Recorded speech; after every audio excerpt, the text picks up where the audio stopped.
What's going on, you guys? So season 5 was just dropped yesterday, and today I bring you guys the best settings. Now this is for console players and controller players. So if you are on PC and you play keyboard and mouse, I'm sorry, but this is not the video for you. But to all my console and controller players, I got you. We're gonna go over the graphic settings that make your game look the best, because as you know, we on console, so we don't have to sacrifice our quality 4 frames in the game. Secondly, we're gonna go over the controller settings, and last we're gonna go over the audio. And a lot of people skip the audio section, when I must say that this is the most important part of the settings menu. If you guys have the right audio settings, you will get a lot of more kills just by hearing where your enemy is at. Alright, so now let's head into the settings menu. First, like I said, we're gonna go over the graphics. Now, since we are on console, like I mentioned earlier, we don't have to sacrifice any of our quality to get the most frames. So for the on-demand texture streaming, you want to have this on. You want to have your allocated texture cache size to auto, and you want to disable download limits. For the world motion blur off, weapon blur off, and film grain, you want to have that to 0. Now, if anybody is telling you that you need these on and put up your film grain, they are absolutely wrong, and they have no idea what they're talking about. Your depth of field, I would say this is more personal preference, but I recommend turning this off. Fidelity, FX cache, you want this on. You don't have to sacrifice any quality for frames when you are on a console. For the fidelity cache strength, you want this on 100. Now for your field of view, this right here I really would say is personal preference. I suggest anything from 105 to 115. 120 I feel like it's a little too much, so you won't be able to see things from a longer distance because it will be further out. And anything below 105 will leave you not being able to see a lot of stuff on the side. So I suggest between 105 and 115. 110 for me is the sweet spot, so try it out, adjust it as you like. Next, third person, don't worry about any of that. I don't play any third person game mode. For the first person camera movement, you want this on least. That is really it for the graphic settings for console. Like I said, because we are on console, we don't have to sacrifice any quality for our frames. Now let's move over to the controller settings. Now I am using a controller with the paddles on the back, so if you are not using one of these, feel free to adjust the button layout as you please. I do play on tactical. Now all this does is flip the B or square button with the right thumbstick button, meaning I will crouch with this button and melee with the B button. So when I am drop shotting or anything like that, all I have to do is simply press down on this instead of taking my hand off the aiming portion and put it over here. It's easier to just drop shot and continue aiming and moving at the same time. So if you guys do not play on tactical, I do advise that. For the flip LB, LT, RB, RT, that means you will shoot with this. I don't play it that way, but I know a lot of people that do, and they say it's better than playing with the triggers. But since my controller has these trigger stops, meaning I don't have to press all the way down to trigger the trigger. But so if you guys do want to try that out, you can give that a go. Warzon, a DMZ button preset, I don't play any one of those game modes, so if you do, I would suggest just changing it to the same thing as you do in multiplayer. Stick layout, leave that on default. Now controller vibration, a lot of people play with this on, so you can get that feedback on your movements or when you're shooting a weapon and things like that. But for me, I advise you to keep this off, because any movement that happens on your controller can shift your aiming and moving, so you will throw off like your aiming a little bit. It might be a little hard to play with this off at first. Like for, I want to say Vanguard is when I started turning my controller vibration off, and it has helped so much. But it did take me like a couple of months of playing to get used to it, because I couldn't tell that I was hitting the enemy because my controller wasn't vibrating and things like that. But once you get used to it, it helps a lot. Now for the sensitivity, I play on a 1010. A lot of people do not advise a high sensitivity in Modern Warfare 2.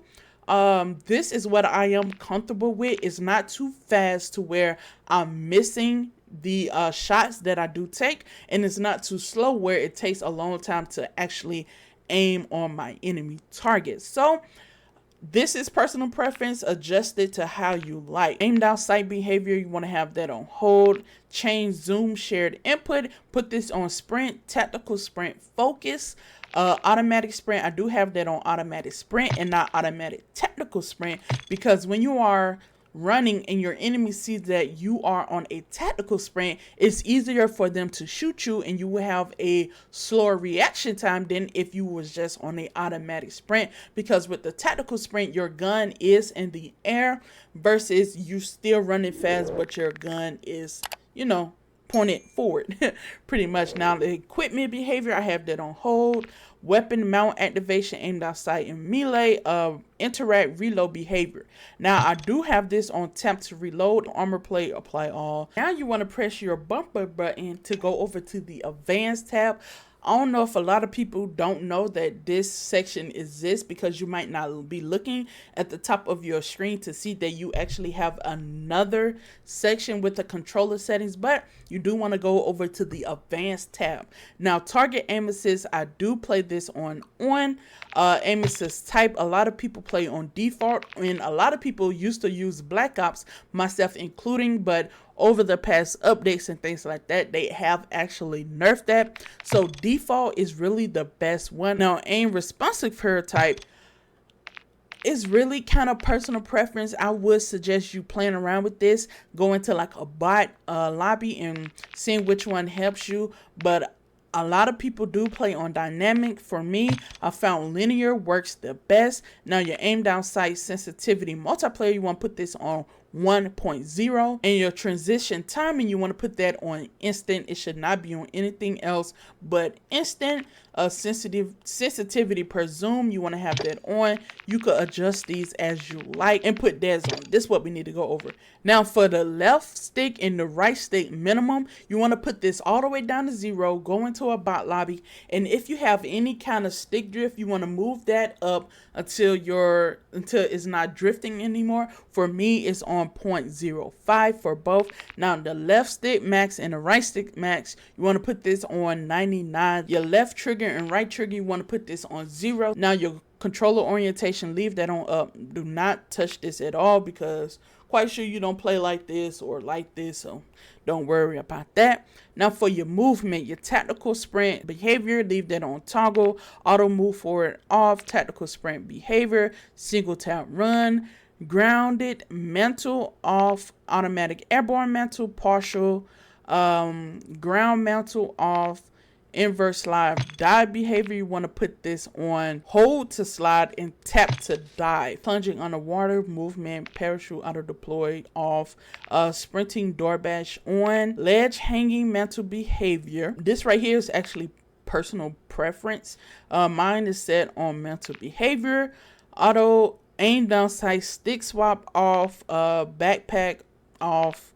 What is this? Weapon mount movement exit on. Weapon mount exit delay short. Depleted ammo weapon switch on. This just means when your primary gun runs out of ammo, it will automatically switch to your secondary versus you having to do that yourself. Quick C4 detonation, I have that on. So now let's move on into the audio section, which to me is more important than your controller settings, because if your controller settings are set to anything, you can learn that. But if you can't hear your enemy and hear your steps and things like that, and hear them bashing into doors and stuff, you're going to die regardless of your controller settings. So for the audio mix, I do have this on headphone based boost. I am using the Astro A20s. You want to have your master volume at 100. Your gameplay, I do have this turned down. I do, mostly because when I'm streaming, I don't want the in-game music to mess up my music that I am playing on stream. Your dialogue volume, want this on 100. Your effects volume, have that max at 100. This is your hit markers, your grenades, your doors opening, footsteps, everything like that, have that on 100, so you can hear everything. Chat volume, I have this on 50. Cinematic music volume, again, because I do stream in the war chats, because I do stream, I have both of these set to 0. But if you like the music that Call of Duty plays, feel free to turn that up. Do what you like. Voice chat on game voice channel, have that on all lobby. Last word voice chat on proximity chat, I have that turned on. Voice chat output device is going to my headset. Microphone and things like that, that's just your headset mic or anything like that. Subtitles, I have that on. You can turn all these on if you want. Okay, there we go. You can turn all these on if you want. Subtitle size, default. Me, I gotta have my subtitles. Let me know if you guys, down in the comment section, let me know if you guys watch TV shows and movies with your subtitles on. Me, I must have the subtitles, because if I don't, I will not be able to hear anything. It will sound like gibberish. I must have the subtitles on. Even if I'm not even looking at the subtitles, it just, in my mind, it makes it sound better. So I have to have subtitles on. The mono auto, I have that on off. That looks like that's okay. Hit market sound effects, I do like the way the Modern Warfare sound versus none or default. Please have it on one of classic or Modern Warfare, because you want to hear if you're hitting your targets. If you don't hear that if it doesn't sound like you're hitting your targets, it's probably because you have your hit market sounds effect off. So put that on. But that looks like that is it for today's video. If you guys found any value out of that, give it a thumbs up. Subscribe if you haven't already. And I will see you guys in the next video. I will be uploading a new video today as well, a couple of hours after this one. So make sure you are subscribed so you get your notification that I did upload. And I will see you guys in the next video. Peace.